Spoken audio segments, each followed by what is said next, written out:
అందరికీ శనార్థి ఎట్లున్నారు మంచిగున్నారా? నేనైతే జోరుదారున్నా. అయితే మనకు సంవత్సరం ఒక పండుగ వస్తుందిగా వినాయక చవితి. అయితే వినాయక చవితి మన జగిత్యాల జిల్లా మన పెద్దకినాలు ఉందిగా, పెద్దకినాల దగ్గర ఈ అన్న గణపతులు మంచిగా తయారు చేస్తుందంటే ఇక్కడికి వచ్చిన ఇక్కడ చిన్న చిన్న గణపతుల నుంచి పడితే 10 ఫీట్ల పొడుగు గణపతులు దాకున్నాయి అన్నట్టు. అయితే ఇప్పుడు ఇదే గణపతుల షెడ్లో ఉన్నాం. ఓనర్ ఇక్కడనే ఉన్నాడు. ఒకసారి ఓనర్తో మాట్లాడదాం. మరి గణపతి ఒక్కటి తయారు చేయాలంటే ఎన్ని రోజులు పడుతుంది? మరి గిన్నిగానం గణపతులు తయారు చేసిండు, ఎన్ని రోజుల నుంచి తయారు చేస్తుండు? మరి గణపతులకు ఈ మెటీరియల్ ఇలా కొబ్బరి పీసు పెడతారట, మరి అన్ని ఇట్లా తయారు చేస్తారు కదా, మరి అవన్నీ ఏరికలు తెప్పిస్తాడు ఏం కథ అనేది ఒకసారి అడిగి తెలుసుకుందాం. అన్నా, మరి ఒక గణపతి తయారు చేయాలంటే ఎన్ని రోజులు పడుతుంది?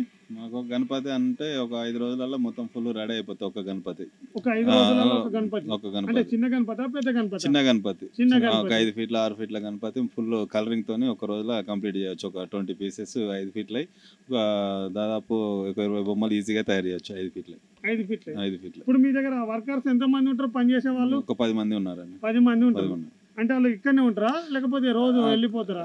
వాళ్ళు ఇక్కడే సాయంత్రం వరకు చేసి వెళ్ళిపోతారు. అంటే ఇక్కడ లోకల్ వాళ్ళు. అయితే ఇప్పుడు ఇన్ని గణపతులు ఉన్నాయి కదా, మరి గణపతుల కలర్ కొడతారు కదా, మరి కలర్లు ఎక్కడికి వెళ్ళి తీసుకొస్తారు? వాటర్ ప్రూఫ్ అవి? ఇది వాటర్ ప్రూఫ్ అండి, వాటర్ కలర్స్. ఇవి హైదరాబాద్, నాందేడ్, మహారాష్ట్ర నుంచి కూడా కలర్స్ తీసుకొస్తాము. వెరైటీ డిజైన్ కలర్స్, షైనింగ్ లో వాటర్ పెయింట్స్ కూడా ఇప్పుడు చాలా వచ్చినాయి. వాటి ద్వారా మనం ఇప్పుడు పెయింట్స్ వేయడం జరుగుతుంది. నిజంగా గణపతులకైతే కళ్ళతో రియల్ గా చూసినట్టే మంచిగా డిజైన్ వేస్తారు. మరి అది ఏ విధంగా సాధ్యమైతే? మన దగ్గర అంత మంచి కళాకారులు ఉన్నారు కాబట్టి ఎక్స్పీరియన్స్ ఉంది. దానివల్ల వినాయకుడు ఎలా తయారు చేయాలనేది మన దగ్గర అనుభవం ఉంది కాబట్టి చేస్తున్నామండి. ఇప్పుడు ఇక్కడ చాలా రకాల గణపతులు ఉన్నాయి, ఒక్కొక్కటి ఒక్కొక్క కలర్ తోని ఉన్నాయి. అంటే ఇవన్నీ మీకు మైండ్ లో ఆల్రెడీ గణపతికి ఏ కలర్ వేయాలి ఏం కథ అన్నది మీకు మైండ్ లోనే ఉంటుంది? అవునండి. ఈ గణపతులు మాకు ఒక్కొక్క గణపతికి ఎలా కలర్స్ వేయాలని మేము ముందే ఆలోచించుకొని ఒక రూట్లో వేసి దాన్ని చేసుకుంటూ వెళ్ళిపోతామండి. నిజంగా చెప్పాలంటే అంటే చాలా కష్టం ఉంటుంది పనిలో, కానీ చేసిన తర్వాత వీటిని యూత్ అసలు కలిగే ఆనందమే వేరే ఉంటుంది కదా. మాకు కూడా ఆనందం బాగుంటుందండి. లాస్ట్ రోజు అవి తీసుకెళ్లే రోజు కూడా బాధగా అనిపిస్తుందండి.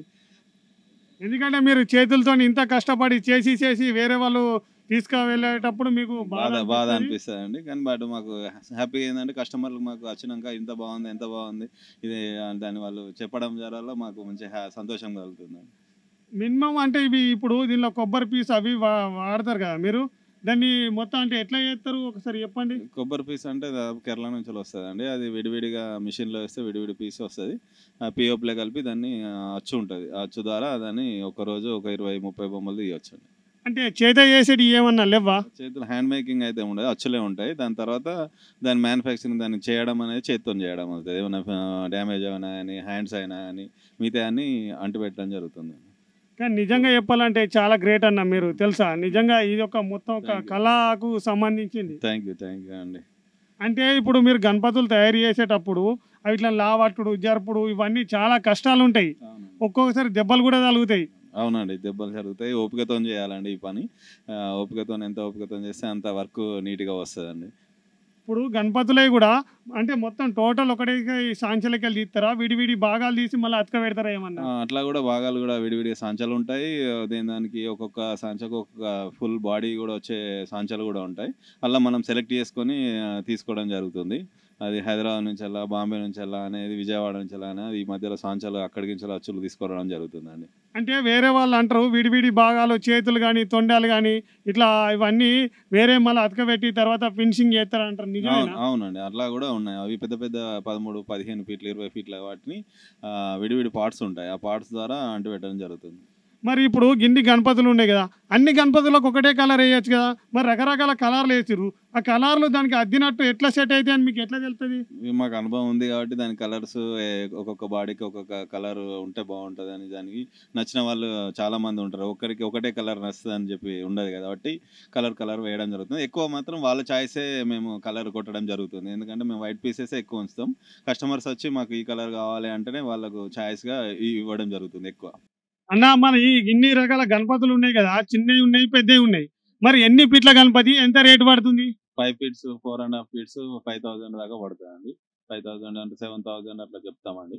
5 వరకు ఇస్తామండి. 5,000 నుంచి మనకు 22,000 అండ్ 35,000 దాకా వినాయకుడు. చూసిరుగా, గణపతులు చేయాలంటే చాలా కష్టమైన పని.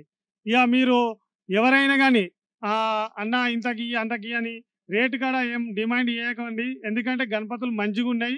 వాళ్ళు కూడా ఎక్కువ రేటుకి ఇస్తలేరు, మామూలుగా తక్కువ రేటుకే ఇస్తారు. మీరు కూడా ఇబ్బంది పెట్టకుండా మంచిగా మీకు నచ్చిన గణపతులు తీసుకెళ్ళండి. మనం అందరం కుటుంబ సభ్యులం మంచిగుండి ఆరోగ్యంగా ఉండి మంచిగా సంపాదించుకోవాలి. పిల్లలు జల్లెలు కానీ ఎవరైనా కానీ అందరం మంచిగా ఉండాలని చెప్పి మొక్కుకొని మనం సంవత్సరంకి ఒక రోజు వినాయకుడిని పెట్టుకుంటాం. కాబట్టి వినాయక నిమజ్జనాన్ని నాడు కూడా మనం మంచిగా శోభయాత్ర నాడు ఎగురుకుంటా దుంకుకుంటా పోతాం సంతోషం కొద్దీ. కాబట్టి అందరం ప్రతిసారి కూడా మంచిగా ఉండాలని చెప్పి వినాయకుడిని పెట్టుకోవడం జరుగుతుంది.